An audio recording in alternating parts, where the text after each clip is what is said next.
ұстаз, бір адамдар бар, көре алмаушылығы бар, біреулер бар, ұрлыққа құмар. Әркімнің бір кемшілігі бар ғой. Бірақ көбі көре алмаушылық, іштарлық деген нәрсемен күресе алмай жатыр да. Сол көре алмаушылық, жаңағыдай өтірік айту дегеннің дәрісі бар ма? Негізі кез келген күнә, енді бізде кемшіліктер. Адамның бойында ол анау атадан балаға беріліп келе жатқан кемшілік болуы мүмкін, генінде, тәрбиеде кеткен кемшілік болуы мүмкін. Бірақ мынаны түсінуіміз керек, идеальный адам жоқ. Бір кем дүние ол болу керек. Сонысымен бұл пенде адам. Кемшілік бар. Сол кемшілігімен күрескен адам нағыз мужахид. Пайғамбар айтқанда саллаллаху алейхи ва саллям.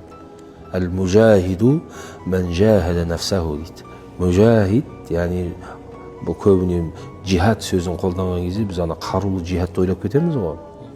Жаумен соғысу. Негізінде сенің номер один жауың өзің ғой.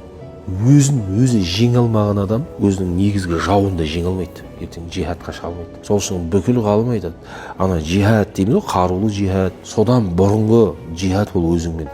Өзіңмен күрес өлілгенше болады.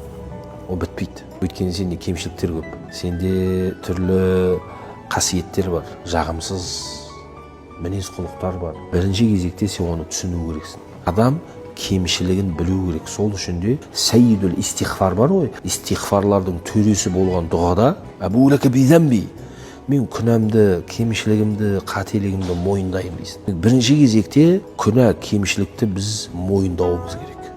Ақтамау. Бірінші кезекте білу керексің. Яғни мен сондай адаммын, қызғаншақ адаммын. Мен сондай көре алмайтын адаммын. Мен сондай ашушаң адаммын. Мен сондай мейірімсіз адаммын. Мен сондай сабырсыз адаммын. Мен сондай сараң адаммын деген секілді кемшіліктеріңді біліп алу керексің. Бірінші. Соны білу, мойындау белгілі бір деңгейде кемшіліктен шығарады.